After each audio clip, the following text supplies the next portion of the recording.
saya mau langsung ke Mas Agus. Mas Agus tadi kan sudah menyimak ya pernyataan Pak Wagub. Tadi memang ada disebutkan beberapa hal yang diberlakukan atau masih diperbolehkan ketika PSBB, mal dibuka, restoran dan lain sebagainya, meskipun memang ada protokol kesehatan diterapkan. Kalau Mas Agus melihat PSBB yang diberlakukan jilid 2 ya, kali ini seperti apa Mas Agus? Gini, dari awal kan maksud saya lockdown ya, dengan waktu tertentu habis-habisan kita. Tapi kan tidak itu, diambillah PSBB. Nah, PSBB yang sekarang itu lebih pada PSBB kompromistif. Karena apa? Karena tentu desakan kemarin yang mimpin rapat kan Menko Perekonomian. Sudah pasti heavy-nya atau beratnya ada di sisi ekonomi. Nah, jadi ini kompromi yang maksimal. Nah, sekarang yang menjadi pertanyaan apa yang harus diwaspadai adalah masih diizinkan dibukanya sektor ekonomi. Nah, itu yang saya minta dengan posisi PSBB banci ini, tolong itu pengawas yang mengawasi dari Pemprov yang mengawasi jalannya perkantoran, pabrik maupun pusat-pusat bisnis itu harus ketat 25%. Harus ketat 25%. Kalau tidak, itu ada dendanya dan sebagainya harus dijalankan. Kalau itu tidak sangat ketat dijalankan dalam situasi PSBB banci, saya khawatir kita akan gagal. Artinya apa? Peningkatan jumlah terinfeksi akan terus naik. Kemudian juga tidak pernah akan turun atau landai. Itu yang jadi concern di sisi PSBB banci ini. Oke. Tapi kalau pengawasan yang Mas Agus sebutkan ini kan banyak banget perkantoran Mas Agus di Jakarta gitu. Iya, itu yang harus dibahas secara detail. Kita tidak membahas secara gosip ya. Karena kan sekarang ini banyak beredar gosip yang bikin orang bingung. Sekarang rapat hari ini mungkin saya mohon Bapak Wagub, bagaimana mekanisme pengawasannya itu.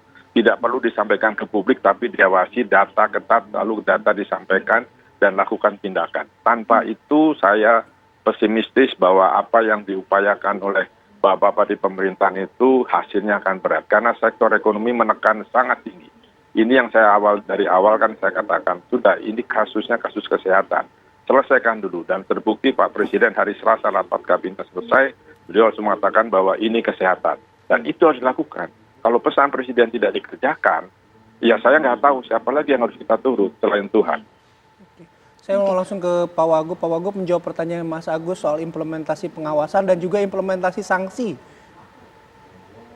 Ya, jadi yang pertama ya, soal pengawasan, kami sejak awal sudah minta agar setiap unit kegiatan membentuk satgas, gugus tugas, pengawas internal atau kader COVID namanya. Bahkan tidak hanya unit kegiatan di perkantoran, di pasar, di mal, bahkan di setiap rumah kami minta bahwa suatu rumah menunjuk satu orang sebagai kader COVID dan mereka masuk dalam grup-grup WA di setiap RT masing-masing di rumah masing-masing, berkoordinasi, melaporkan, monitoring. Bahkan kami dari pemerintahan, dari Pak Lurah sudah mengirimkan kuesioner disampaikan kepada RW RT untuk diteruskan kepada kader COVID di setiap rumah untuk mengisi dalam rangka melakukan supervisi, monitoring, dan evaluasi. Jadi sejauh itu sebetulnya kalau mau disebut pengawasan dan intervensi kami sampai ke rumah-rumah. Kemudian juga di perkantoran seperti bahkan kami telah membentuk juga pengawas PSBB yang setiap hari dari Senin sampai Jumat yang jumlahnya tidak kurang dari 10.000 yang melakukan pengawasan di semua unit-unit kegiatan di samping pengawas internal masing-masing yang kami kerjasamakan. Nah sekarang dan selama ini sudah melibatkan TNI Polri. Nah sejak hari ini ya pemerintah pusat koordinasi dengan pemerintah daerah setelah akan melakukan operasi justisi. Kemudian bahkan akan menghadirkan TNI Polri dalam jumlah yang lebih banyak ya. Saya dengar setidaknya 6.000 lah TNI yang akan dikerahkan mulai hari ini. Ini artinya lebih besar dari yang hari-hari sebelumnya untuk melakukan pengawasan. Namun demikian yang paling penting itu justrunya di perkantoran-perkantoran yang tidak mudah dimasuki dan sejak hari ini diberi kewenangan kepada TNI Polri dan Satpol PP untuk bisa masuk ke kantor-kantor yang selama ini tertutup. Oke, Pak Wagub, saya ingin minta tanggapan Pak Wagub. Tadi pernyataan dari Mas Agus mengatakan bahwa ini merupakan PSBB kompromistis karena ada desakan begitu besar mengenai perekonomian. Kalau Pak Wagub menanggapinya seperti apa? Semua kebijakan yang kami ambil memang selama ini kita koordinasikan, kita dialogkan, diskusikan dengan semua pihak ya, tidak hanya dengan daerah tetangga, dengan para epidemiologi, para pakar, para ahli, tapi juga dengan Satgas Pusat, gugus pusat, dan pemerintah pusat ya. Namun karena apa yang menjadi kebijakan pemerintah dalam hal ini Bapak Presiden bahwa memprioritaskan keselamatan kesehatan, sebagaimana selama ini Pemprov lakukan, Pak Anies sejak awal menyampaikan bahwa kita memprioritaskan utamakan kesehatan. Pak Presiden minggu lalu juga dalam rapat menyampaikan seperti itu. Sehingga memang ketika dalam 10 terakhir ini, persisnya seminggu terakhir, ada peningkatan yang signifikan, bahkan rata-rata di atas 1.000 penyebarannya, sekalipun sebenarnya Jakarta termasuk provinsi yang dianggap terbaik berdasarkan penanganan, karena angka kesembuhannya mencapai 78,22%, dan angka kematian terus menurun sampai 2,6%, itu artinya yang kami tangani keluar baik, kasus aktifnya juga terus menurun. Nah, memang dalam seminggu terakhir ini ada peningkatan. Sehingga kami mulai memberlakukan pengereman atau pengetatan secara bertahap. Pak Wagub, saya mau menekankan penekanan lagi Pak Wagub, tadi TNI, Polri, Satpol PP kan diberikan kewenangan untuk masuk ke gedung-gedung perkantoran. Ini batas kewenangannya bagaimana? Kemudian apakah secara random datang ke wilayah-wilayah perkantoran? Apakah sudah ada indikasi pelanggaran protokol kesehatan atau gimana, Pak? Ya, kalau selama ini ya petugas-petugas itu hanya di depan gerbang, depan kantor, depan gedung gitu. Nah, sejak hari ini kami dimungkinkan mereka bisa mengecek langsung, semacam sidak lah begitu ya, ke perkantoran mengecek yang selama ini kan tertutup. Selama ini kan kami memang meminta setiap kantor dengan kesadarannya melakukan evaluasi, monitoring, pengawasan di internal masing-masing, menunjuk petugas internal masing-masing, kemudian memberikan laporan secara berkala, secara tertulis melalui program yang kami susun, kami buat.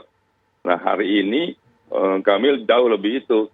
Jadi kami dimungkinkan untuk masuk mendatangilah, katakanlah di satu kantor, di satu gedung, atau beberapa kantor di beberapa gedung, atau dalam satu gedung, kami datang masuklah. Kira-kira kami ingin ngecek di sini dilaksanakan nggak? Berapa yang hadir hari ini? Betul nggak 50%? Betul nggak sekarang sudah 25%? Gitu. Nah, seperti itu umpamanya. Jadi bedanya di situ. Ya, baik. Saya mau ke Mas Miko. Mas Miko, kalau melihat tadi yang dipaparkan oleh Pak Wagub, kebijakan-kebijakan yang diambil ini, apakah kemudian bisa menekan penyebaran virus COVID-19 sesuai dengan yang disampaikan oleh Gubernur DKI Jakarta Anies Baswedan beberapa waktu yang lalu? Ya, saya punya dua pendapat. Yang pertama adalah bahwa PSBB Jakarta itu diambil karena satu, kurva wabahnya akan mendekati kurva wabah pertama. Jadi akan terjadi wabah kedua. Yang kedua adalah kapasitas rumah sakitnya akan penuh begitu, karena 80% buat pasien berat dan kritis sudah penuh. Nah, kalau dilakukan PSBB yang tanggung sebenarnya, harusnya PSBB total, apakah itu bisa mengejar kekurangan ini? Jadi itu apakah dalam waktu singkat akan penuh, apakah dalam waktu 2 minggu akan penuh, kita evaluasi. Yang kedua adalah tentang ekonomi. Saya sudah sarankan sebelumnya harusnya evaluasi, baik itu penanggulangan COVID-19-nya maupun ekonominya. Harusnya bisa dihitung kalau itu dilakukan pembatasan sosial tingkat RW, berapa kerugian ekonominya, berapa penanggulangan COVID yang bisa tercegah. Kemudian kalau tingkat kelurahan, kalau tingkat kecamatan, dan kalau tingkat kota banyak, kalau provinsi.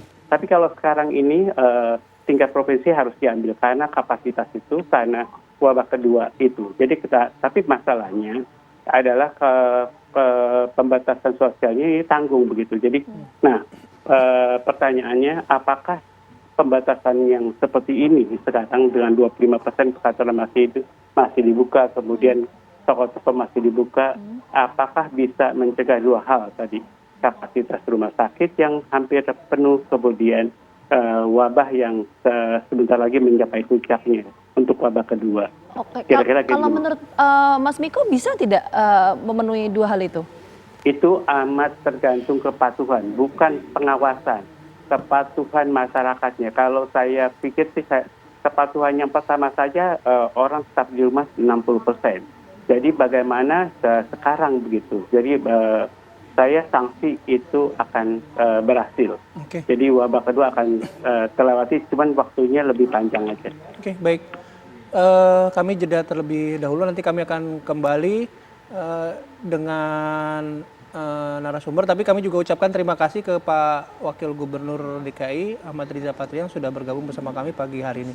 Kami lanjutkan perbincangan sesaat lagi.